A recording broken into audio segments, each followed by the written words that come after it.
देखिए, आज के इस वीडियो में हम लोग डिस्कस करेंगे कॉमन एरर्स के बारे में। बेसिकली कई सारे लोगों ने बहुत सारे लेक्चर्स दिए हैं और हमने कई सारे देखे भी हैं। लेकिन कभी-कभी क्या होता है कि कंप्लीट ग्रामर पढ़ने के बाद भी हमें एरर जब नहीं दिखाई देता है, तो प्रॉब्लम होती है। तो हम इस लेक्चर में क्या करेंगे? इस लेक्चर में हम लोग जो कॉमन एरर्स को सॉल्व करेंगे, उसमें हर एक सेंटेंस को जो भी एग्जाम में दिया गया है, उसको ब्रेक करेंगे। ब्रेक करके एक-एक वर्ड्स को देखेंगे वहां पर कि उनका सही प्लेसमेंट है कि नहीं। कहीं ऐसा तो नहीं कि वो वर्ड्स जो हैं वो आपस में मिलकर के फ्रेज का काम कर रहे हो। तो वो फ्रेज देखेंगे वो सही काम कर रहा है कि नहीं कर रहा है। इसके अलावा जो क्लॉज है उसमें कई क्लॉज तो नहीं आई है जो कि गलत लिखी गई है। और जितने वर्ड फ्रेज क्लॉजेस हैं उनका पार्ट्स ऑफ स्पीच, उन वर्ड्स का पार्ट्स ऑफ स्पीच क्या है, वो फ्रेज और क्लॉज कैसे काम करें ये सब हम देखेंगे। तो बारीकी से समझेंगे चीजों को और सेंटेंस को ब्रेक कर करके समझेंगे कि आखिर में एरर कहाँ है।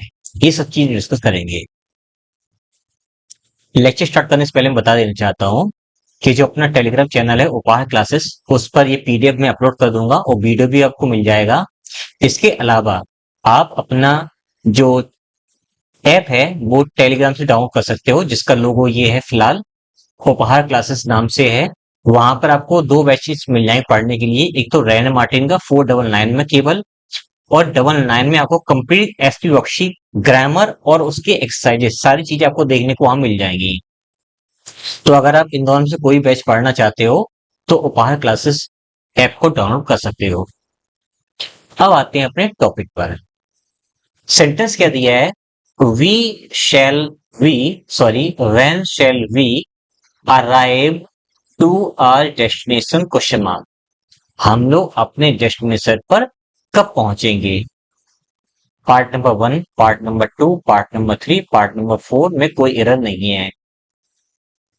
अगर हम ध्यान दें तो सेंटेंस की स्टार्टिंग में व्हेन लगा हुआ है, देन हेल्पिंग और शेल आई है, और शेल जो है वो वी के अकॉर्डिंग आया है।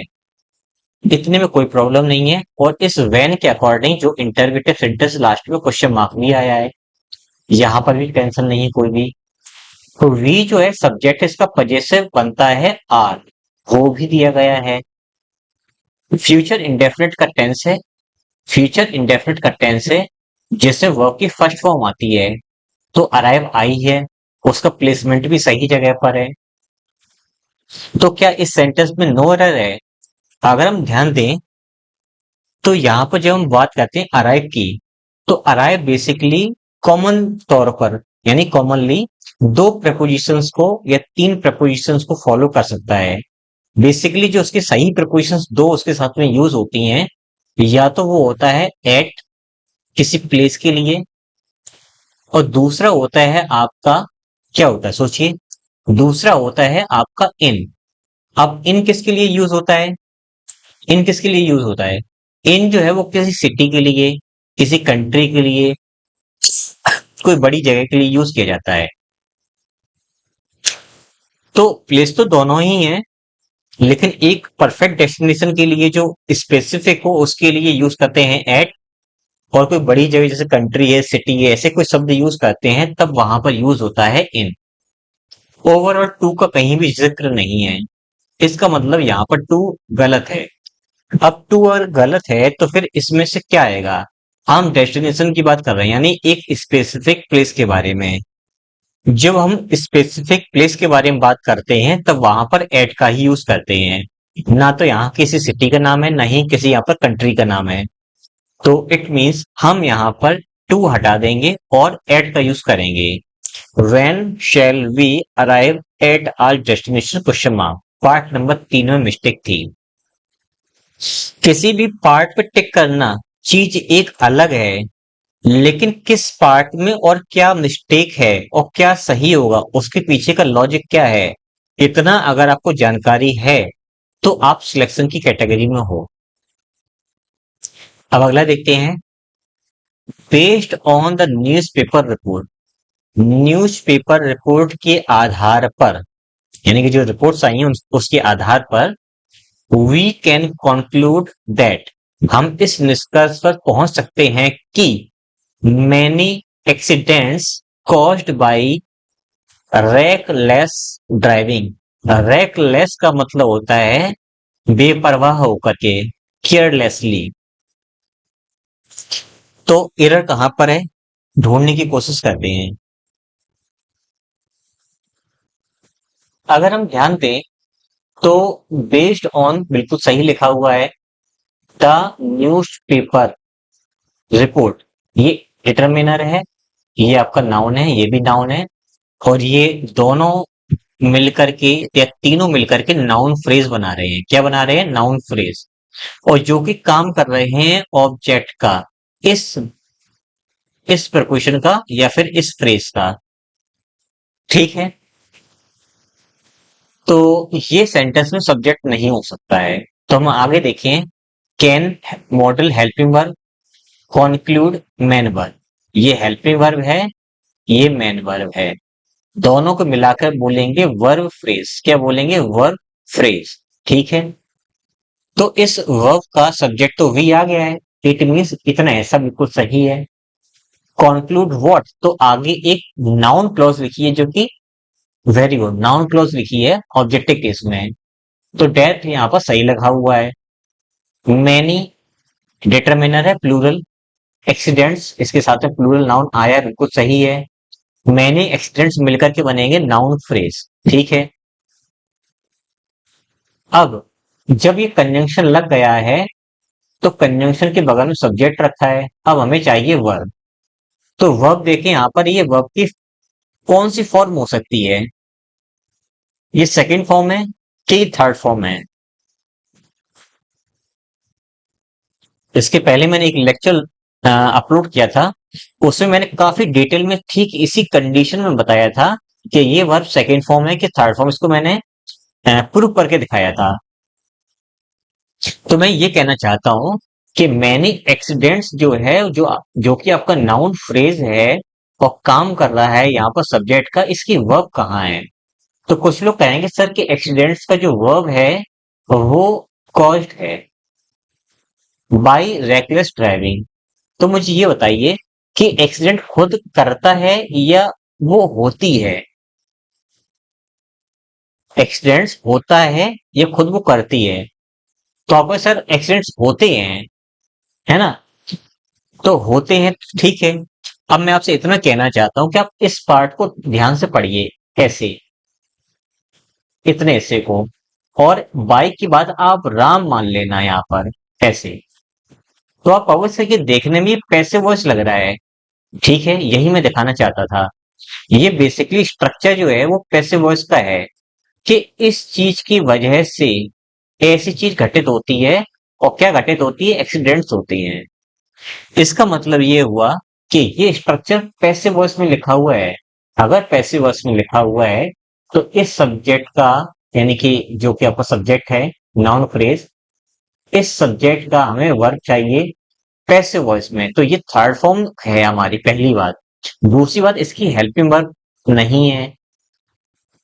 अब कहीं ऐसा तो नहीं कि लास्ट में कहीं हेल्पिंग वर्ब लगी हो, ऐसा भी नहीं है।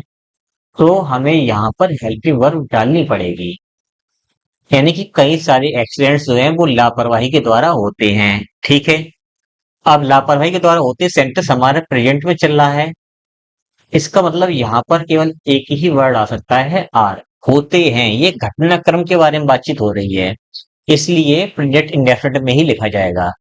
प्रेजेंट इंडेफिनिट में क्यों बोल रहा हूं, क्योंकि आर के साथ में थर्ड फॉर्म लगी हुई है, आईएनजी फॉर्म नहीं लगी है। अगर आईएनजी फॉर्म होती या बीइंग थर्ड फॉर्म होता तो कॉन्टिन्यूस हो जाता। तो ये तो चलते रहते हैं, ऐसी घटनाक्रम होते रहते हैं, इस वजह से यहाँ पर इसको पैसिव वॉइस बनाया गया है। तो जो कमी थी वो यहाँ पर आर की थी। चीज आपको अब समझ में आने लगी होगी, पार्ट थर्ड में मिस्टेक थी। Next, females are not appointed in our college. जो फीमेल्स हैं वो हमारे कॉलेज में अपॉइंटमेंट उनको नहीं दिया जाता है। सोचो कहाँ एरर है। अगर मैं बात करूं इस सेंटेंस में कि मिस्टेक कहाँ हो सकती है, तो सबसे बड़ी बात यह है कि इस शब्द को हम क्या कंसीडर करें, इस शब्द को हम क्या कंसीडर करें। ये प्लूरल है तो वर्ब प्लूरल आई है, फिर नॉट, ठीक है। अपॉइंट नहीं किया जाता है मैनेजमेंट के द्वारा, प्रिंसिपल के द्वारा, जो भी कुछ है ये पैसिव वॉइस में लिखा हुआ है। वर्ब की थर्ड फॉर्म बिल्कुल सेंटेंस सही है, ठीक है। और डूअर इसका छुपा दिया है, कहाँ पर ऐसी, कहाँ पर अपॉइंटमेंट नहीं मिलता है, तो एक अपना जगह को बताया गया है। प्रेपोजिशनल फ्रेज है जो कि बिल्कुल करेक्टली लिखा हुआ है। क्या इस सेंटेंस में कोई भी मिस्टेक नहीं है? देखिए एग्जाम में कहा गया था इसमें कोई भी मिस्टेक नहीं, पार्ट फोर्थ इसका सही आंसर है। लेकिन कुछ लोग ऐसा भी कहते हैं कि फीमेल्स का मतलब होता है कि सभी, सभी का मतलब जानवर, जानवरों में जो फीमेल्स होते हैं वो सारे, हर चीज। तो बेसिकली यहाँ पर फीमेल से लिख दिया गया है। तो यहाँ पर ये कंसीडर किया गया एग्जामिनर के द्वारा कि फीमेल्स का मतलब होता है चाहे वो गर्ल हो, गर्ल का मतलब अनमेरिड हो, चाहे वो मैरिड हो, है ना, उससे कोई मतलब नहीं, किसी भी तरह की महिला होगी तो उसको जो है अपॉइंटमेंट नहीं दिया जाता है। अब इस जगह पर अगर वुमेन लिख दिया जाता, विमन लिख दिया जाता, तो क्या ये गलत हो जाता? अब देखिए विमन अगर लिख दिया इसका मतलब कि शादीशुदा जो महिलाएं वो नहीं हो सकती, लेकिन लड़कियां अगर चाहें तो उनको अपॉइंटमेंट अपॉइंटमेंट मिल सकता है। अब मुझे ये कहना है कि चाहे महिला हो चाहे लड़की हो, दोनों में से किसी को अपॉइंटमेंट नहीं मिलेगा, तो उसका एक सब्स्टिट्यूट निकल के आया बाहर, फीमेल्स। क्या निकल के आया? फीमेल्स। तो इस हिसाब से इसको करेक्ट माना गया है, बस में नो एरर है सेंटेंस में, इसमें कोई प्रॉब्लम नहीं है। और ये आर नॉट अपॉइंटेड, ये प्रेजेंट इंडेफिनिट में इसीलिए लिखा है कि जनरली ऐसा ही होता है, और जो जनरली सेंटेंस, जो जनरल सेंस में सेंटेंस होते हैं वो इंडेफिनिट में ही लिखे जाते हैं, ठीक है। अब देखते हैं अगला। दी ऑफिसर इज एंग्री, जो ऑफिसर है वह है क्रोधित है, ऑन द क्लर्क, किस पर है? लिपिक पर, उस क्लर्क पर। किस वजह से? For not attending to the work, किस लिए? कि उसने वर्क को जो है वो अटेंड नहीं किया। अब अटेंड के साथ में टू ही लगेगा, उसमें कोई प्रॉब्लम नहीं है।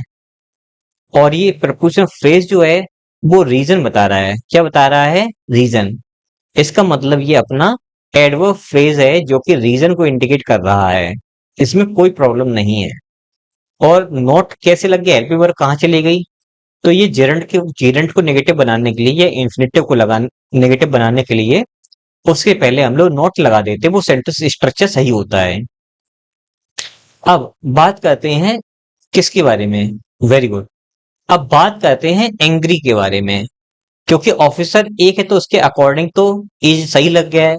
और ऑफिसर एक पोस्ट है, एक डेजिग्नेशन है, इसलिए उसके आगे दा भी लगता है तो वो भी लगा हुआ है। एंग्री की बात करते हैं। एंग्री के साथ जो प्रपोजिशंस आती हैं वो अलग अलग प्रपोजिशंस आती हैं। कौन कौन सी प्रपोजिशंस आती हैं?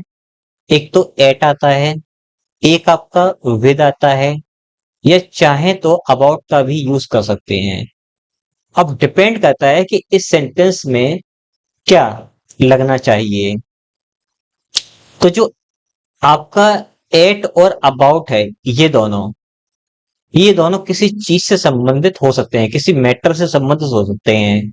मतलब इंसान को छोड़कर कि किसी भी चीज के बारे में या उस चीज से आप एंग्री हैं, क्रोधित हैं, तो आप एट या अबाउट लगा सकते हो।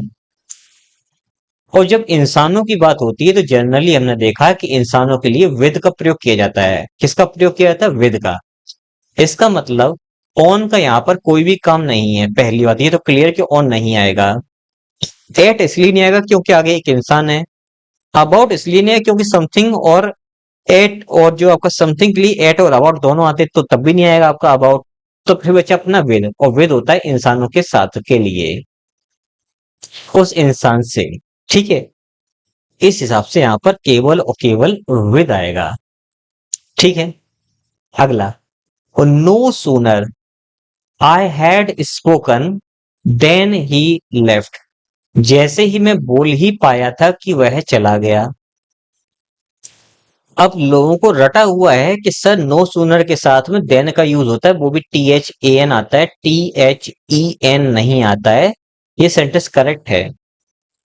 लेकिन मैं पूछना चाहता हूं आपसे, अगर आपने मेरे चैनल पे ये लेक्चर्स देख देख रखे हैं डिग्रीज वाले, तो आपको बिल्कुल अच्छी तरह से पता होगा कि ये बात बिल्कुल सही है कि नो सूनर साथ में देन आता है। हम इसको एक्सप्लेन करने की कोशिश करता हूं, आप थोड़ा समझना इसको। देखिए, सून एक पॉजिटिव डिग्री है, और सूनर ईयर जब किसी शब्द में लगता है, किसी डिग्री में लगता है, तो वो कॉम्परेटिव डिग्री बन जाता है। और कॉम्परेटिव डिग्री केवल और केवल देन को फॉलो करती है, ये हमें मालूम है। अगर यहाँ पर नो सूनर की जगह पर केवल नो सून लिखा होता, तो क्या होता?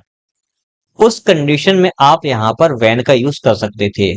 ये मैंने बता रखा है लेक्चर्स में, वैन का यूज कर सकते थे। लेकिन दोनों कंडीशन फॉलो हो नहीं रही, तो इसको बात डिस्कस करने से कोई मतलब नहीं है। आखिर में गलती कहां पर है? देखिए, गलती इसमें यह है कि जो नो सूनर है वो अपने साथ देन तो लाया है, लेकिन जब भी किसी सेंटेंस में जब नेगेटिव एडवर्ब स्टार्टिंग में लगता है, तो उस सेंटेंस में एक टेक्निक का यूज करते हैं जिसका नाम है इनवर्जन।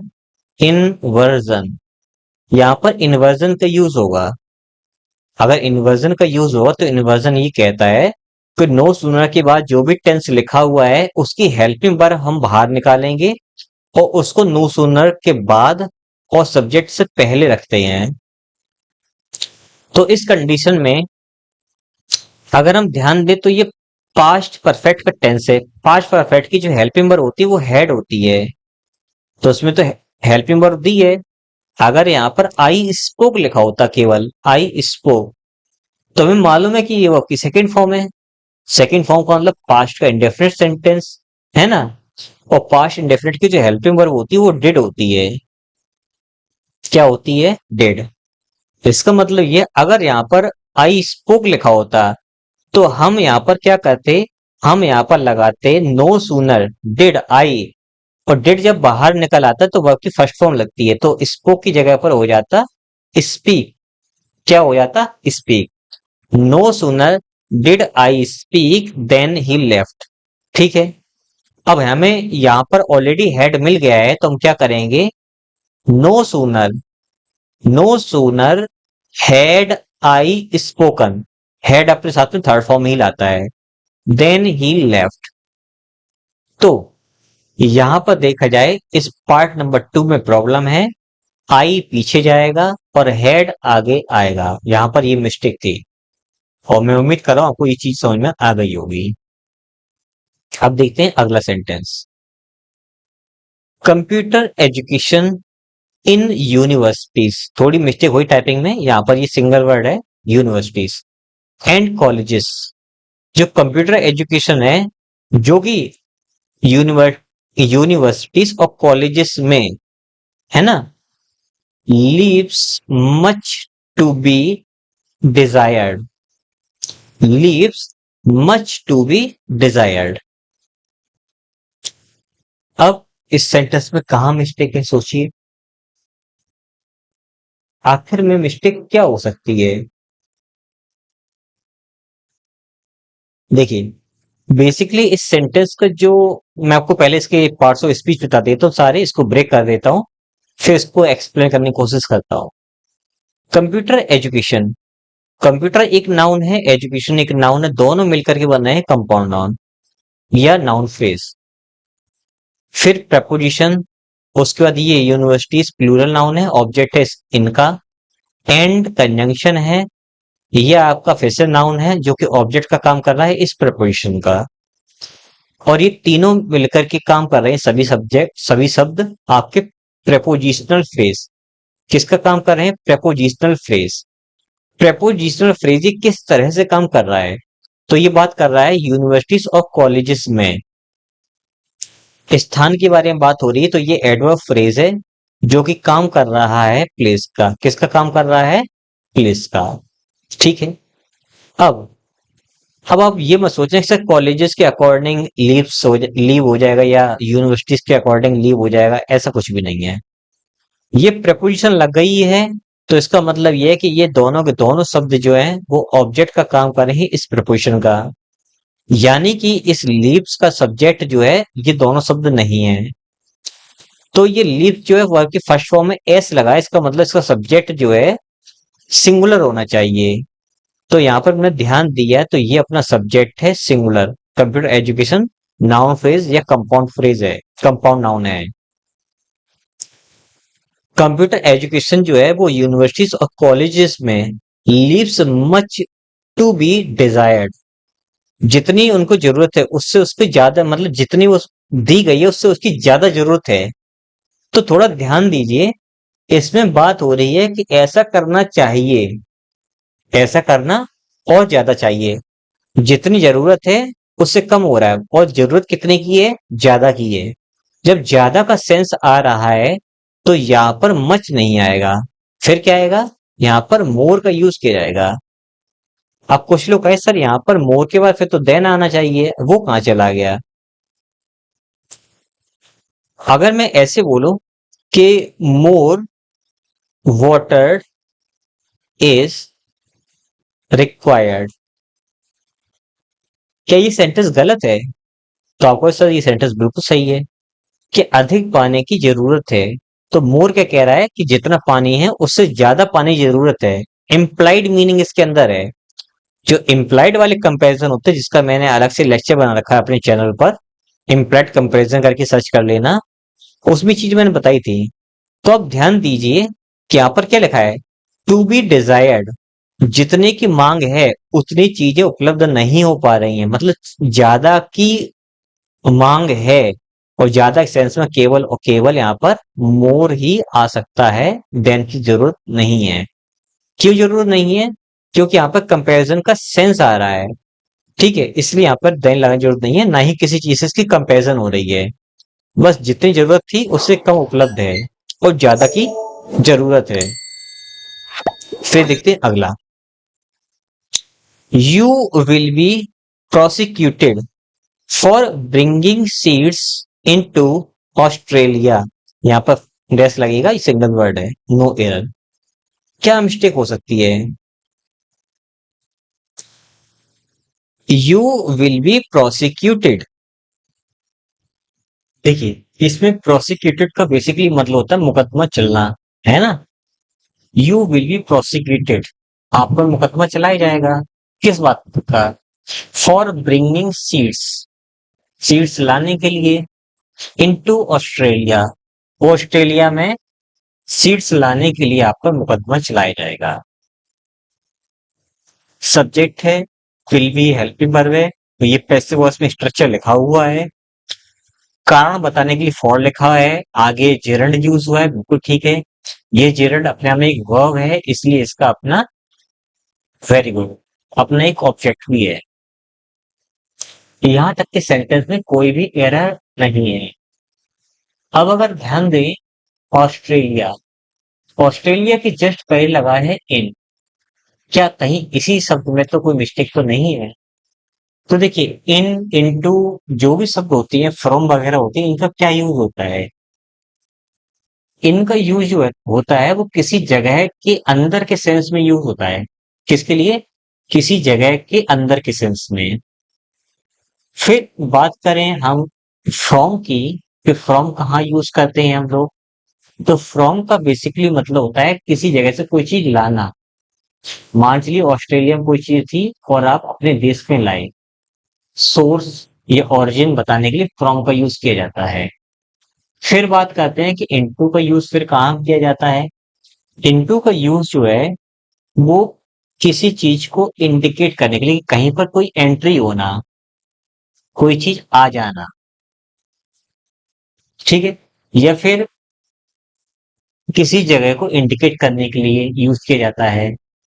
तो एग्जामिनर ने क्या कहा है, एग्जामिनर ये कहा है कि यहाँ पर जो सही शब्द है उसका हमें यूज करना होगा। अब देखिए इनटू का जो एक्चुअल यूज यहाँ पर अगर माना जाएगा तो इसका मतलब ये है कि किसी जगह पर कोई चीज होना, या फिर किसी चीज, कोई चीज कहीं से आना। मान के चलिए कि ये घर है और कोई इंसान यहाँ बाहर खड़ा था और वो अंदर आ गया, तो इस सेंस में भी हम लोग इनटू का यूज करते हैं, प्रवेश करना, ये चीजें आ जाना। तो सही शब्द क्या है? एग्जामिनर ने कहा है कि यहाँ पर इनका यूज होगा, यहाँ पर किसका यूज होगा, इनका। या फिर आप चाहें तो यहाँ पर यूज कर सकते हैं फ्रॉम का। इनका यूज हो सकता है या फ्रॉम का यूज होता है कि जो सीड्स तुम ऑस्ट्रेलिया से लाए थे उसके संबंध में तुम्हारे ऊपर मुकदमा चलेगा, पहला। या फिर ऑस्ट्रेलिया में जो सीड्स लाए गए हैं, ऑस्ट्रेलिया में जो सीड्स लाए गए हैं उसके संबंध में जो कार्रवाई वगैरह है वो चलेगी। तो इनटू का मतलब है कहीं से कोई चीज ला दी या एंट्री हो गई, और इनका यूज जो है उसका मतलब वो चीज पहले से वहां पर थी। तो जो सही आंसर है यहाँ पर इन या फ्रॉम माना गया है। क्या माना गया है? इन और फ्रॉम दोनों में से कोई एक वर्ड आप लगा सकते हो।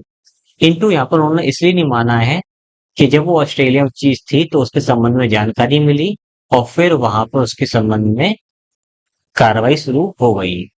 तो यहाँ पर इन या फ्रॉम में से एक शब्द आप लगा सकते हैं। फिर अगला, you must either tell me the whole story or at least the first half of it. या तो तुम पूरी मुझे कहानी बता दो या फिर शुरुआत की आधी स्टोरी जो है वो मुझे बता दो, और कोई एरर नहीं है। अब इस सेंटेंस में क्या सही आंसर हो सकता है? सोचिए। देखिए, अगर हम समझने की कोशिश करें तो यू सब्जेक्ट है जिसके साथ मॉडल वर्ब आई है। मॉडल वर्ब्स जो है वो अपने साथ फर्स्ट फॉर्म लाएगी यहाँ पर, तो फर्स्ट फॉर्म भी है। और टेल जो आपका वो डायरेक्ट ट्रांसिटिव वर्ब है। कैसी वर्ब है? डायरेक्ट ट्रांसिटिव वर्ब है, जिसके साथ में इनडायरेक्ट और डायरेक्ट दोनों ऑब्जेक्ट आएंगे। तो इनडायरेक्ट भी रखा हुआ है और डायरेक्ट ऑब्जेक्ट भी रखा हुआ है, कोई प्रॉब्लम नहीं है। और ईदर का जो पेयर है और वो भी आया हुआ है। इसके अलावा फर्स्ट जो ऑर्डिनल नंबर है उसके पहले दा लगता है वो भी लगा हुआ है। हाफ ऑफ इट शुरुआत का मतलब लगभग लगभग शुरुआत की आधी स्टोरी बता सकते हो। तो ये फ्रेज भी बिल्कुल ठीक लिखा हुआ है, यहाँ तक कोई प्रॉब्लम नहीं है। तो अगर हम ध्यान दें तो ईदर या और का जो प्लेसमेंट होता है, जो आपके कोऑर्डिनेटिंग कंजंक्शंस होते हैं, तो इनका काम ये है कि ये उस वर्ब या शब्द या फ्रेज से पहले आते हैं। मतलब ये बड़ा सेम फ्रेजेस और वर्ब से पहले आते हैं। तो देखिए, अगर हम मान के चलें कि ये वर्ब से पहले लिखा हुआ है तो और भी वर्ब से पहले लिखा होना चाहिए।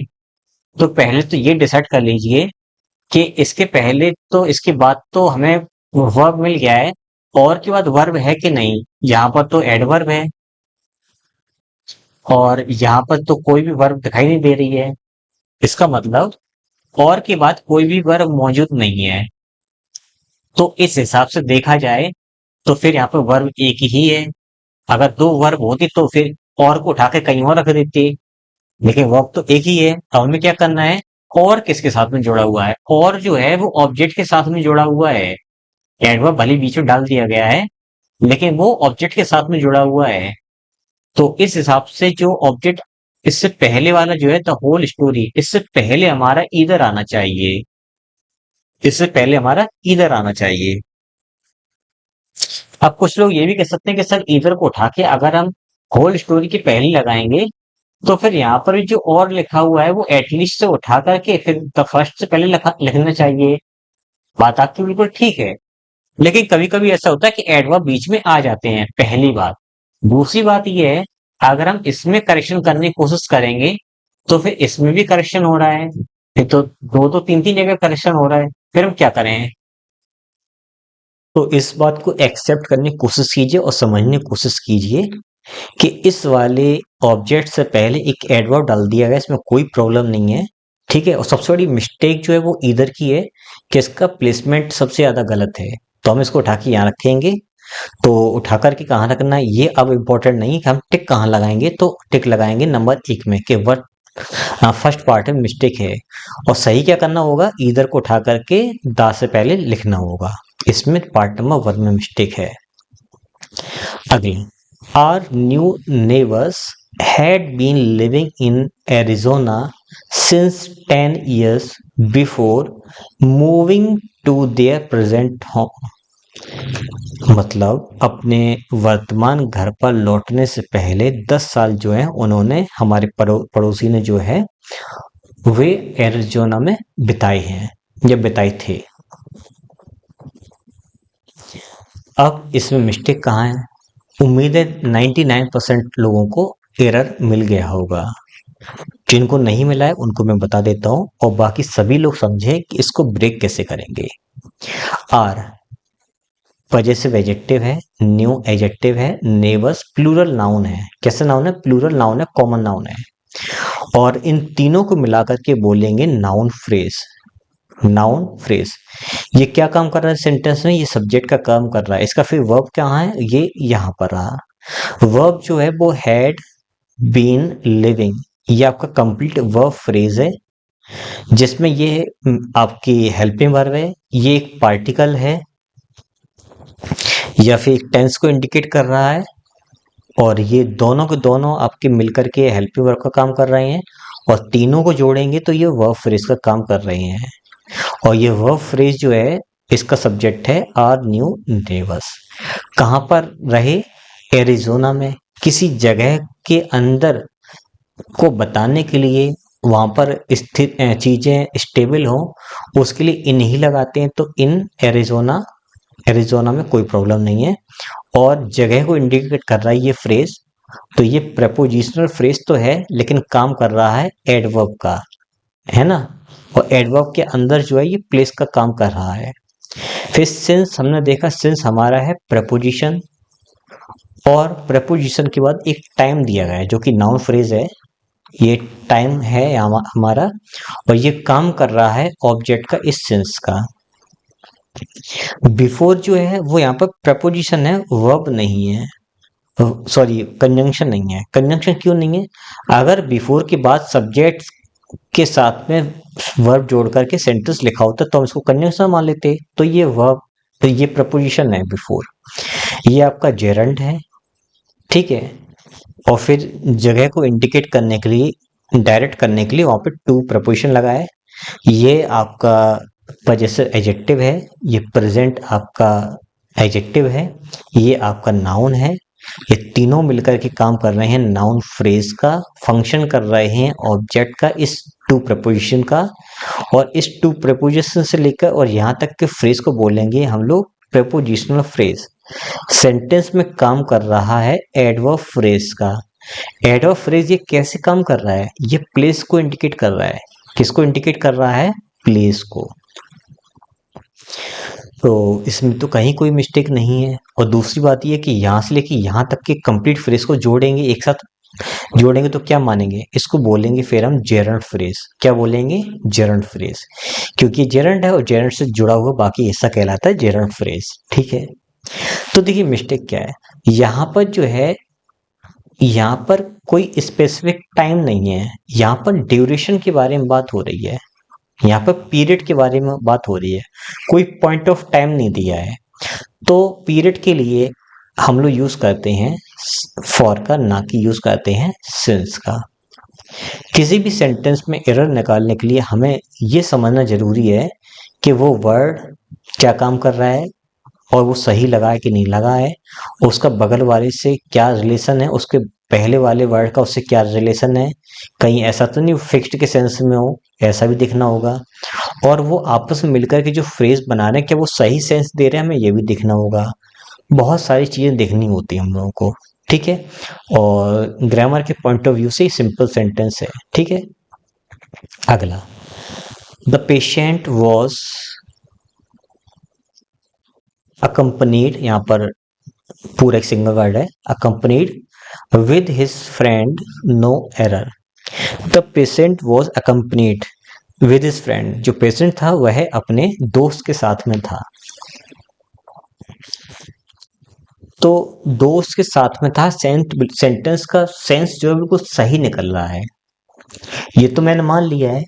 लेकिन अगर मैं बात आपसे करूं एक पॉइंट ऑफ व्यू से या एक पॉइंट पर बात करूं तो आपको एक बार में चीज समझ में आ जाएगी जो मैं समझाने की कोशिश आपको करूंगा। देखिए मेरा केवल आपसे एक ही क्वेश्चन है, ये देखिए सिंगल सब्जेक्ट है, सिंगुलर सब्जेक्ट है, नाउन फ्रेज है। और सेंटेंस में काम कर रहा है ये ऑब्जेक्ट का। किसका काम कर रहा है? ऑब्जेक्ट का। तो इसके हिसाब से सिंगुलर वर्ब आनी चाहिए, बिल्कुल आइए। कैसी वर्ब है ये? हेल्पिंग वर्ब है। किस टेंस की वर्ब है? तो आप कहोगे सर ये हमें पास्ट कंटिन्यूस लग रहा है। ठीक है, मान लेते हैं अभी पास्ट कंटिन्यूस, ये पास्ट कंटिन्यूस है आपके हिसाब से। तो इसके साथ में आना चाहिए आईएनजी फॉर्म। यहाँ तो अकम्पनीड लिखा हुआ है, ये कैसी फॉर्म है फिर? वर्ब की थर्ड फॉर्म है।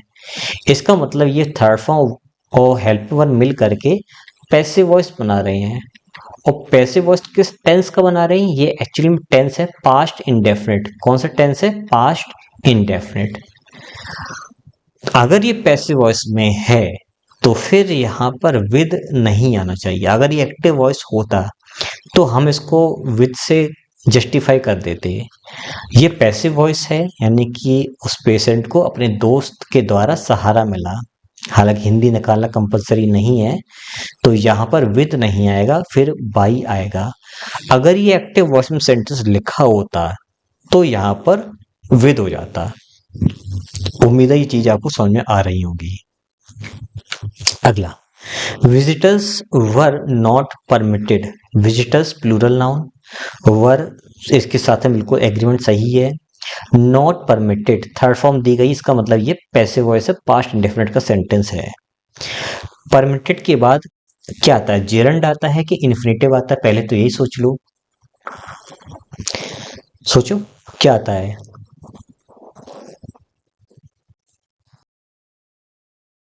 देखिए जनरली ग्रामर क्या होता है कि जो परमिट वर्ड है, ये परमिट वर्ड अगले जो आने वाली वर्ब है उसको इन्फिनेटिव फॉर्म में यूज किया जाता है। ठीक है, रिफ्रेन है या जो अलग अलग वर्ब प्रोहिबिटेड है उनके साथ में फ्रॉम आकर के फिर आईएनजी फॉर्म आती है जेरंड। तो यहां पर होगा टू एंटर। ठीक है, अब देखिए मैं इसको इसकी पार्जिंग करके बताता हूँ ये कैसे क्या काम कर रहे हैं शब्द। पहले तो यहाँ पर कर देते हैं टू एंटर। ठीक है, देखिए विजिटर्स है हमारा नाउन, प्लूरल नाउन। वर है हेल्पिंग वर्ब, नॉट है एडवर्ब ऑफ नेगेशन जो कि मना कर रहा है। परमिटेड वर्ब की थर्ड फॉर्म है, और ये जो है पैसिव वॉइस में लिखे हुए हैं वर्ब फ्रेज। ठीक है, परमिटेड व्हाट, तो आंसर आया टू एंटर। ये इन्फिनेटिव जो है ये सेंटेंस में यहां पर काम कर रहा है ऑब्जेक्ट का इस परमिटेड के लिए। साथ ही साथ ये वर्ब भी है, और वर्ब के बाद आया है आपका डिटरमिनर और आपका आया है पार्क, दोनों मिलकर के बनेंगे, सोचिए क्या बनेंगे? वेरी गुड, दोनों मिलकर के बनेंगे नाउन फ्रेज। इसके अलावा टू एंटर से लेकर के द पार्क तक, टू एंटर से लेकर के और पार्क तक का हिस्सा कहलाएगा इन्फिनिटिव फ्रेज। क्या कहलाएगा? Infinitive phrase. ठीक है, आफ्टर डार्क, आफ्टर आपका प्रपोजिशन है, डार्क आपका क्या है? डार्क आपका नाउन है। ठीक है, और ये दोनों मिलकर के काम कर रहे हैं प्रेपोजिशनल फ्रेज का। प्रेपोजिशनल फ्रेज ये कैसे काम कर रहा है? ये टाइम को इंडिकेट कर रहा है। इसका मतलब ये एडवर्ब फ्रेज है जो कि टाइम को इंडिकेट कर रहा है कि अंधेरा होने के बाद किसी को भी पार्क में एंट्री करने की परमिशन नहीं थी। ठीक है, और ये सेंटेंस किस टाइप का है? ये हमारा सर सिंपल सेंटेंस है। कैसा सेंटेंस है? सिंपल सेंटेंस है। अगली, the fifth and final act of Macbeth contain the sleep walking scene. जो मैकबेथ प्ले है, जैसे विलियम शेक्सपियर ने लिखा हुआ है, काफी अच्छा प्ले है ये, बीए और एमए में लगा हुआ होता है, ट्रेजेडी है बेसिकली ये। तो इसका जो फिफ्थ और फाइनल जो एक्ट है उसमें स्लीप वॉकिंग सीन दिया गया है। अब हमें ये सोचना है कि इसमें जो है क्या मिस्टेक है, तो आइए सोचते हैं और देखते हैं कहाँ क्या मिस्टेक है। देखिए ये आपका एक्चुअल एक नाउन है। ठीक है, मैं ऊपर लिखने की कोशिश करूँ ताकि नीचे कुछ और भी लिख दूँ। ये आपका नाउन है, इसके पहले फाइनल जो है वो आपका एडजेक्टिव है, इससे जस्ट पहले ये आपका कंजंक्शन है, ये भी आपका एडजेक्टिव है, फिफ्थ ऑर्डिनल नंबर है, उसके पहले डिटरमिनर लगता है, हाँ लगा हुआ है। इन सबको मिलाकर के बोलेंगे नाउन फ्रेज। क्या बोलेंगे? Noun phrase. सेंटेंस में कैसे काम कर रहा है? सेंटेंस में ये फ्रेज जो है सब्जेक्ट का काम कर रहा है, इसका मतलब हमें इसके बाद एक वर्ब चाहिए। ठीक है, आगे देखें तो हमें दिखाई दी ऑफ प्रपोजिशन है। मैकबेथ एक प्रॉपर नाउन है जो कि बुक का नाउन है। क्या है? प्रॉपर नाउन है, बुक का नेम है, टाइटल है उसका। अब मैं आप पूछोगे सर फिर यहाँ पर ये ऑफ प्रपोजिशन के साथ में ये कैसे फंक्शन कर रहा है? तो समझिए, इस सेंटेंस में जो ये आपका है पार्ट, क्या है? ये है पार्ट, और ये पार्ट किसका है? इस मैकबेथ, यानी कि ये हो जाएगा टोटल।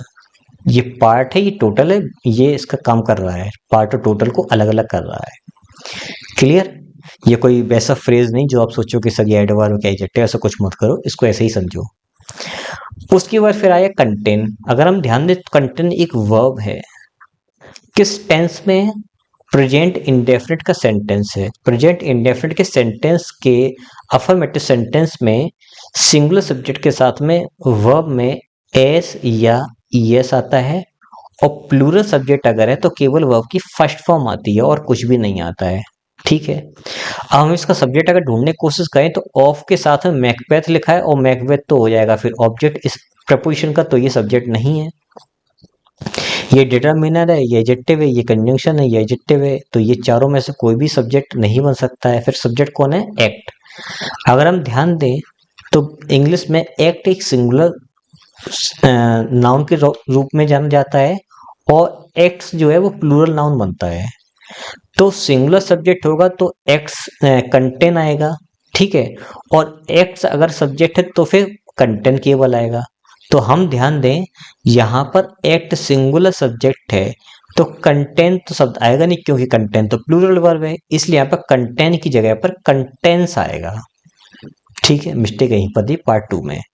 फिर द डिटरमिनर। स्लीप आपका नाउन है, वॉकिंग आपका नाउन है, जेरंड है, सीन आपका नाउन है। ये तीनों के तीनों मिलकर के, चारों के चारों मिलकर के काम करेंगे नाउन फ्रेज का। फंक्शन कैसे कर रहे हैं? फंक्शन ये कर रहे हैं ऑब्जेक्ट का। कंटेन, कंटेन्स व्हाट, तो व्हाट से पूछा, डायरेक्ट आंसर चाहिए, मतलब डायरेक्ट ऑब्जेक्ट चाहिए, तो आया आपका द स्लीप वॉकिंग सीन। ये ऑब्जेक्ट का काम कर रहा है इस कंटेंट का। पार्ट 2 में मिस्टेक है। मैं पूरी उम्मीद कर रहा हूँ बड़ी ही अच्छी तरह से चीजें आपको समझ में आ रही होंगी। अगर आपको लगता कि हाँ इसमें ये एक्सप्लेनेशन और जोड़ना चाहिए था तो आप कमेंट में उसको एक्सप्लेन कर दीजिए। बाकी जितने भी सब्सक्राइबर जो भी लोग पढ़ने वाले हैं वो उस कमेंट को पढ़ करके उस चीज से और ज्यादा एलेंटेड हो जाएंगे, उन्हें और ज्यादा ज्ञान मिल जाएगा।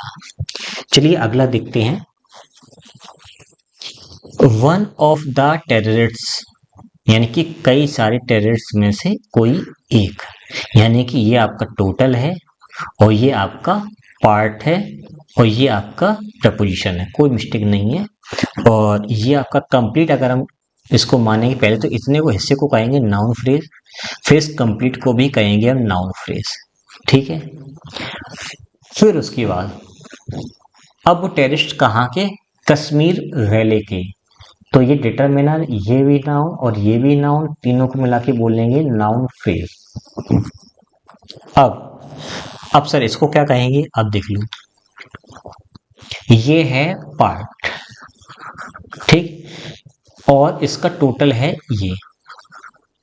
फिर ये भी एक पार्ट है, क्योंकि इससे बड़ा एक टोटल दिया गया है कश्मीर, तो फिर ये इसका टोटल। ठीक है, ये टोटल है इसका, और ये टोटल है इसका, ये पार्ट है इसका, और ये पार्ट है इसका। इसमें कोई प्रॉब्लम नहीं, इसको ऐसे ही समझिए फिलहाल।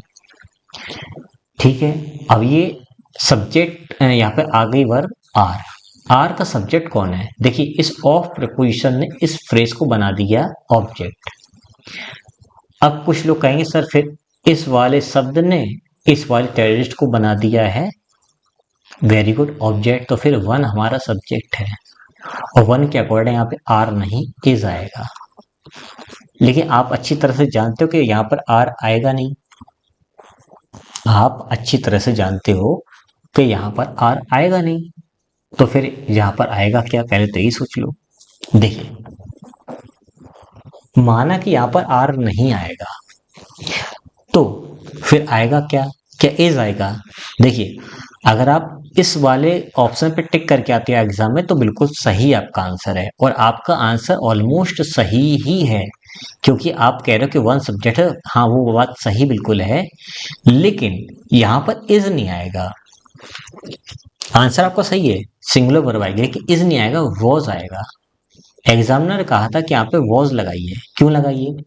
One of the terrorist of Kashmir valley, है ना। देखो, अगर यहाँ पर आप इज लिख देते हो सही करने के लिए, तो इसका मतलब ये है कि कई सारे टेररिस्ट में से एक टेररिस्ट डेली मारा जाता है। आप यहाँ पर एक डेली होने वाले एक्शन के बारे में बात कर रहे हो, लेकिन कश्मीर में डेली टेररिस्ट मारे नहीं जाते हैं। ऐसा डेली नहीं होता है। ऐसा नहीं कि स्कूल डेली खुल रहा है, ऐसा कोई सेंटेंस नहीं है ये। उनमें से कोई कश्मीर वैली में टेररिस्ट में से, कई सारे टेररिस्ट में से कोई एक टेररिस्ट मारा गया है, ये सही हो सकता है। डेली एक मारा जाता है, ऐसा नहीं है। अब ऐसा नहीं है, इसलिए हमें यहाँ पर आर की जगह वॉज लगाना पड़ेगा। हालांकि जिन्होंने इस बोला था उनका सेंटेंस सही है। सेंटेंस कब सही है? पार्ट 3 में मिस्टेक मान के चल रहे हैं, उस सेंस में सही है। ठीक है, नंबर तो मिल ही जाएंगे। ओवरऑल यहाँ पर वॉज आएगा, आर नहीं आएगा और इज नहीं आएगा। अगला, 10 किलोमीटर्स।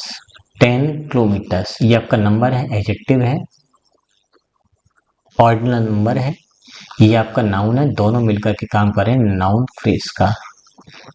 इनका फंक्शन क्या है? तो ये काम कर रहा है सब्जेक्ट का, ये फ्रेज, और इसका वर्ब है इज। अब ये इज आएगा कि आर आएगा, वो डिपेंड करता है इसके कॉम्प्लीमेंट पर। किस पे डिपेंड करता है? इसके कॉम्प्लीमेंट पर। अगर कॉम्प्लीमेंट ऐसा है जो डिस्ट्रीब्यूशन को शो कर रहा है तो फिर आर आएगा, और अगर as a single unit use हो रहा है कॉम्प्लीमेंट तो आपका आएगा इज। ठीक है। 10 kilometres is a long distance to walk. यानी कि जब अगर हम 10 किलोमीटर एक बार में चलने की कोशिश करें तो ये काफी लंबा डिस्टेंस माना जाता है। अब ये मैंने इसको कंबाइंड क्यों माना है वो समझिए। यहाँ पर जो a long distance to walk का मतलब क्या हुआ कि जब आप टहलने के लिए निकलो तो ये एक लंबी दूरी मानी जाती है। इसका मतलब एक बार की बात हो रही है, यहाँ पर टुकड़ों में बात नहीं लिखी है। तो ये एज अ सिंगल यूनिट काम कर रहा है। कैसा काम कर रहा है? एज अ सिंगल यूनिट ये फंक्शन कर रहा है, ये वाला कॉम्प्लीमेंट। और सिंगल का सेंस है तो इसका मतलब है कि 10 किलोमीटर्स को एक बार में कंसीडर किया जा रहा है, और एक बार में कंसीडर किया जा रहा है तो ये सिंगल के सेंस में इज ही सही होगा, और यहाँ पर नो एरर है, इस सेंटेंस में कोई प्रॉब्लम नहीं है। अब 10 किलोमीटर्स नाउन फ्रेज है, ये आपकी लिंकिंग वर्ब है, मेन वर्ब नहीं है। अगर ये मेन वर्ब यानी कि हेल्पिंग वर्ब अगर होती तो उसके बाद आईएनजी फॉर्म होती, इसलिए लिंकिंग वर्ब है। मेन वर्ब भी बोल सकते हो, लेकिन मेन वर्ब में कोई एक्शन होता है, इसमें एक्शन है ही नहीं, ये तो जोड़ रहा है कॉम्प्लीमेंट और नाउन को, आपके नाउन फ्रेज को एक साथ, इसलिए इसको लिंकिंग वर्ब बोलेंगे। ए डिटरमिनर लॉन्ग आपका एडजेक्टिव है, distance A N C E last में लगा हुआ, इसका मतलब ये आपका नाउन है। टू वॉक इन्फिनेटिव है जो कि इस डिस्टेंस के बारे में बता रहा है, तो ये आपका एडजेक्टिव है। क्या है? एडजेक्टिव तरह काम कर रहा है ये इन्फिनेटिव।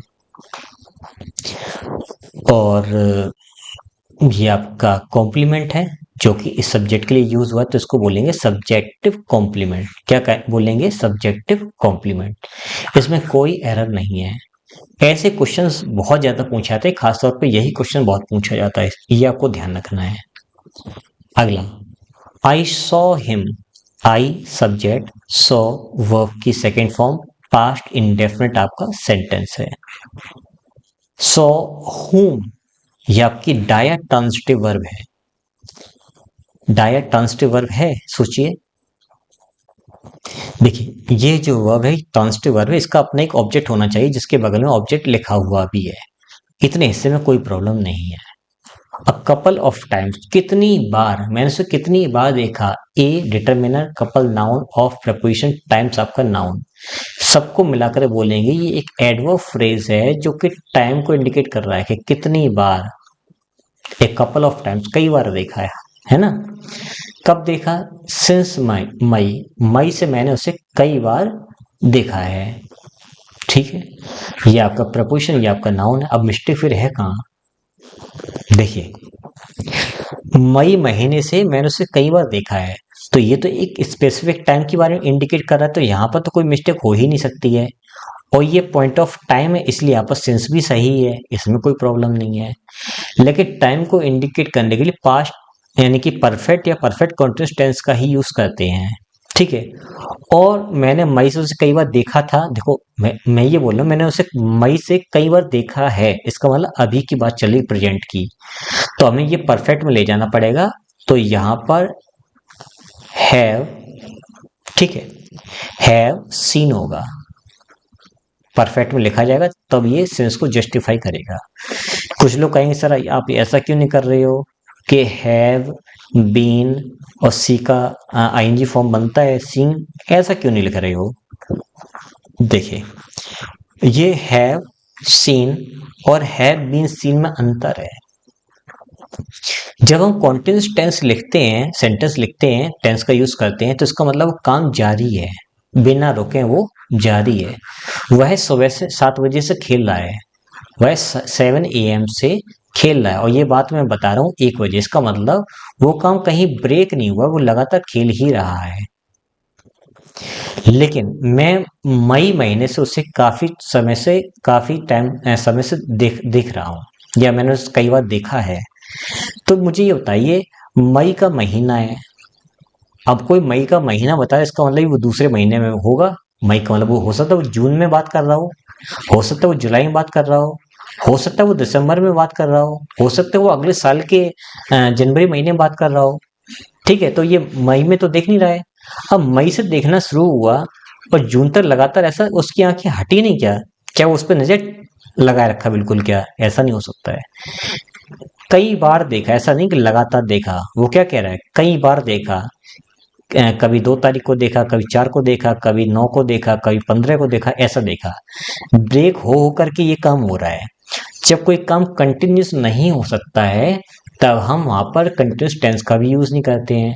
और जब ब्रेक कर करके काम होता है, भले काम लगातार हो लेकिन ब्रेक उसमें लिया जा रहा हो, तब हम लोग परफेक्ट टेंस का यूज करते हैं, ठीक है। इसलिए अब यहाँ पर पास्ट ही क्यों नहीं आया, हैड सीन क्यों नहीं आया, हैव सीन ही क्यों आया? क्योंकि ये मई महीने की बात कर रहा है, प्रेजेंट के डेट में, प्रेजेंट समय में। मैंने उसे मई से कई बार देखा है, मई महीने से उसे कई बार देखा है, इसलिए प्रेजेंट में ही ये सेंटेंस जाएगा। किस टाइप का सेंटेंस है ये? हमारा सिंपल सेंटेंस है, और मिस्टेक है यहाँ पर, इसमें यहाँ पर हैव सीन होगा, पार्ट 1 में मिस्टेक है। अगला, T which I am drinking is hot, यानी कि टी जो मैं पी रहा हूं वो गर्म है, वह गर्म है। या इसमें कोई एरर नहीं, इसमें कहाँ एरर हो सकती है? देखिए, जब हम कोई शब्द लिखते हैं, कोई वर्ड लिखते हैं, और फिर वर्ब से उस सेंटेंस को पूरा लिखते हैं, तो यहाँ पर दा लगाओ या ना लगाओ कोई प्रॉब्लम नहीं है। तो मैं कह रहा हूं कि वह चाय जो मैं पी रहा हूं वह गर्म है, यानी कि चाय जो मैं पी रहा हूं वो गर्म है। हो सकता कि वो वाली जो मैंने नहीं उठाई वो वाली गर्म ना हो, लेकिन मैं केवल उस वाली चाय की बात कर रहा हूं जो मैं पी रहा हूं, यानी कि वो स्पेसिफिक चाय, वो विशिष्ट चाय, वो स्पेशल चाय, वो खास चाय जो मैं पी रहा हूं वही ठंडी है, बाकी का मुझे पता नहीं। तो जब किसी शब्द के बाद हम कोई क्लॉज जोड़ते हैं, और वो क्लॉज, जैसे यहाँ पर एडजेक्टिव क्लॉज यूज हुई है, आगे आने वाले जो आगे शब्द रखा है उसके बारे में ही डिटेल बात कर रही हो, बात वो बता रही हो क्लॉज, इसका मतलब वो बेसिस हो जाता है, वो स्पेसिफिक हो जाता है। तो उसके पहले फिर हम दा का यूज करते हैं कि वो चाय जो मैं पी रहा हूँ ना वो गर्म है, तो टी के पहले यहाँ पर दा लगेगा। पूरी उम्मीद कर रहा हूँ आपको चीजें समझ में आ रही होंगी। देखिए, although the police officer sympathized with poor, he refused to take an action against the rich. अब अगर हम इस सेंटेंस पे फोकस करें तो यहाँ पे ऑल्दो लगा है, ये हमारा सब ऑर्डिनेटिंग कंजंक्शन है जो कि कंट्रास्ट को शो करता है, यानी कि 2 सेंटेंस जो लिखे होंगे वो आपस में एक दूसरे के ऑपोजिट होंगे। तो एक सेंटेंस यहां से लेके यहां तक लिखा हुआ है, और ये सेंटेंस इससे पहले वाले सेंटेंस का ऑपोजिट है। ठीक है, मैं हिंदी अर्थ नहीं बताऊंगा क्योंकि आपको समझ में आने में थोड़ी प्रॉब्लम हो जाएगी, क्योंकि हिंदी अर्थ बताऊंगा तो बिल्कुल अर्थ के हिसाब से सेंटेंस सही लगेगा। लेकिन इस सेंटेंस पे हम फोकस करेंगे कि बिना मीनिंग निकाले हम इसमें कैसे एरर ढूंढेंगे। देखिए, दी पुलिस ऑफिसर नाउन फ्रेज है, सब्जेक्ट का काम कर रहा है इस वर्ब का। ये वर्ब सेकंड फॉर्म है और साथ ही साथ ये पास्ट इंडेफिनिट का सेंटेंस है। अपने साथ में प्रपोजिशन लाया है विद। ठीक है, विद के बाद तीन चीजें आती हैं, नाउन, प्रोनाउन। नाउन से नाउन के जैसे फंक्शन करने वाले शब्द जैसे कि जिरंड, ना ये प्रोनाउन है ना ही ये जेरेंड है, हमें फिर ये तो एडजेक्टिव है, हमें इसको बनाना है इंसान यानी कि नाउन बनाना है। तो हमने सीख रखा है कि जब डिस्क्रिप्शन वाले एडजेक्टिव होते हैं उनके आगे द लगा देते हैं, जैसे कि the rich, the the poor, the young, the grey hair, ऐसे करके। तो इसे इंसान बनाने के लिए हमें यहाँ पर द का यूज करना होगा। अब जब यहाँ पर द लग गया है तो इसमें एरर पार्ट 1 में था, तो यहाँ पर एरर था पार्ट 1 में। आइए इसकी पार्जिंग भी कर लेते हैं। ये सबऑर्डिनेटिंग कंजंक्शन है, ये आपका नाउन फ्रेज है। क्या है? नाउन फ्रेज, काम कर रहा है सब्जेक्ट का इस वर्ब के लिए। इस वर्ब के बगल में है प्रपोजिशन, प्रपोजिशन और यहाँ पर डिटरमिनर और यहाँ पर एक एडजेक्टिव है जो कि नाउन का काम कर रहे हैं दोनों मिलके, तो ये कहलाएंगे नाउन फ्रेज। काम कर रहे हैं ये ऑब्जेक्ट का इस प्रपोजिशन के लिए। फिर ऑल्दो के साथ में कॉमा लगता है अगले सेंटेंस को जोड़ने के लिए। अब अगला सेंटेंस जब शुरू हो रहा है और जब पहला सेंटेंस खत्म हो उसके बीच में लगेगा कॉमा, तो कॉमा यहाँ पर कॉमा की जगह पर ये नंबर और स्लेस लगा दिया है, इसलिए कॉमा दब गया है। तब भी कोई प्रॉब्लम नहीं है, पंक्चुएशन की एरर नहीं आती है एग्जाम में, कॉमन एरर में, बल्कि कहीं भी नहीं आती है। फिर ही सब्जेक्ट है, सेंटेंस पास्ट में चल रहा था तो रिफ्यूज्ड भी पास्ट में ही लिखा हुआ सेंटेंस सही है। और जो ही है वो सब्जेक्ट है, प्रोनाउन है, थर्ड पर्सन है, सिंगुलर नंबर है। रिफ्यूज्ड व्हाट, तो रिफ्यूज्ड को चाहिए अपना ऑब्जेक्ट, तो आंसर आया टू टेक। ये टू टेक जो है वो इन्फिनिटिव है। क्या है? इन्फिनिटिव है, काम कर रहा है ऑब्जेक्ट का इस रिफ्यूज्ड के लिए। अब इन्फिनिटिव ये ऑब्जेक्ट तो है ही, लेकिन अपने आप में ये एक वर्ब भी तो है। अब इस वर्ब का चाहिए अपना ऑब्जेक्ट। एन एक्शन, ये भी नाउन फ्रेज है, काम कर रहा है ऑब्जेक्ट का इस टेक का। अगेंस्ट प्रपोजिशन है, क्या है? प्रपोजिशन है। द डिटर्मिनर रिच एडजेक्टिव है, मैन आपका नाउन है, सिंगुलर नाउन है इसलिए मैन लिखा हुआ है, पीपल अगर होता तो गलत हो जाता। ये हो जाएगा नाउन फ्रेज। काम कैसा कर रहा है ऑब्जेक्ट का इस प्रपोजिशन के लिए। ठीक है, अब टू टेक से लेकर के और यहां तक का आखिरी तक का सेंटेंस ये आपका इन्फिनिटिव फ्रेज है। क्या है? इन्फिनिटिव फ्रेज है। अब ये फ्रेजेस लगभग 10 या 12 तरीके के होते हैं, इसका लेक्चर भी मैंने अपने चैनल पे डाल रखा, आप जाकर देख सकते हो। तो ये कंप्लीट सेंटेंस कैसा है? कंप्लीट सेंटेंस अपना जो है ये कॉम्प्लेक्स सेंटेंस जो कि कंट्रास्ट, ऑपोजिट सेंस को शो कर रहा है। अगला, we are looking forward to hear news about the missing fisherman. उस गुमशुदा आदमी की, यानी कि उस गुमशुदा फिशरमैन की खबर सुनने की हम लोग उम्मीद कर रहे थे। देखिए, जितने भी एस्पायरेंट्स हैं जो आपका SSC, banking, air force, CDS, CPU जो भी एग्जाम की प्रिपरेशन कर रहे हैं, अगर उसमें इंग्लिश आती है तो उन लोगों को इसमें मिस्टेक मिल गई होगी कि इसमें मिस्टेक कहां पर है, सेंटेंस में कहां पर है। अब मेरा आपसे ये क्वेश्चन है कि इस सेंटेंस में कहां पर एरर है, उस एरर को कमेंट में बताइए, प्लस उसका कॉन्सेप्ट अगर आपने बता दिया तो समझ लेना आपको रियल में बेसिक नॉलेज अच्छी आपकी है। ठीक है, फिर भी मैं हेल्प करने के लिए आपकी कोशिश कर देता हूँ, यहाँ पर मदद कर देता हूँ कि या तो पार्ट 1 में मिस्टेक है या पार्ट 2 में मिस्टेक है। कौन सी मिस्टेक है, उसका कॉन्सेप्ट क्या है, किसकी वजह से मिस्टेक है, मुझे आप कमेंट में बताइए इसका answer. Last, the actress was shocked by the news of her dogs death. अपने कुत्ते की मृत्यु की खबर सुन करके एक्ट्रेस जो है वो शॉक्ड हो गई, स्तब्ध हो गई। आइए इसकी पार्सिंग करते हैं और उसमें एरर ढूंढते हैं। देखिए ये एक नाउन फ्रेज है, सिंगुलर नंबर का है, सब्जेक्ट का काम कर रहा है, इसकी वर्ब है वॉज। फिर वॉज के बगल में लिखा है शॉक्ड, और शॉक्ड आपकी वर्ब की थर्ड फॉर्म। इसका मतलब ये इतना हिस्सा यानी कि सेंटेंस जो है वो पैसिव वॉइस में लिखा गया है। ठीक है। By the news of her dogs death. अब बाय के बाद दो चीजें निकल के आती हैं। क्या ये डूअर है, कि ये काम कर रहा है? और दूसरा क्वेश्चन, अगर काम नहीं करा तो ये थिंग या समथिंग की कैटेगरी में आएगा।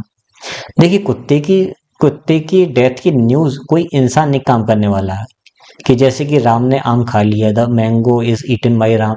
हाँ, ऐसा तो है नहीं सेंटेंस, तो ये डूअर नहीं है। अब ये क्या बचा? थिंग। तो शॉक्ड एक ऐसी वर्ब है जो अपने बाद दो प्रपोजिशन लाती है बेसिकली, एक तो एट और एक लाता है बाई। बाई आता है डूअर के साथ में, जो कि इसमें दिया ही नहीं, तो बाई तो चला गया। और एट आता है थिंग या समथिंग के लिए, तो यहाँ पर दिया गया है। न्यूज उससे कोई मतलब नहीं, लेकिन वो थिंग या समथिंग की कैटेगरी में आता है, इसलिए यहाँ पर बाई ना यूज होकर के एट का यूज किया जाएगा। ठीक है, आई थिंक आपको समझ आ गया होगा। तो आज मैं छोटी सी कोशिश की आपको एरर्स को समझाने के लिए, और सेंटेंस को ब्रेक कर करके आपको मैंने समझाया है कि आखिर में एरर कहाँ कैसे पकड़ते हैं। और फिर से वही बात, नॉलेज पहले, बाद में चीजें समझ में आती हैं, ब्रेक करना, ये करना, वो करना। नॉलेज होनी चाहिए। अगर कंप्लीट ग्रामर नेक्स्ट लेवल का अगर आप समझना चाहते हो, जो ज़्यादातर पेड कोचिंग्स में भी नहीं पढ़ाया जाता है, वो उससे ज़्यादा चीज़ें मैंने अपने यूट्यूब चैनल पे पढ़ा रखा है। संपूर्ण फ्री पेड इंग्लिश ग्रामर करके जो प्लेलिस्ट बनी हुई है, 350 के आसपास वीडियोस हैं, लगभग 80 घंटे का कोर्स है।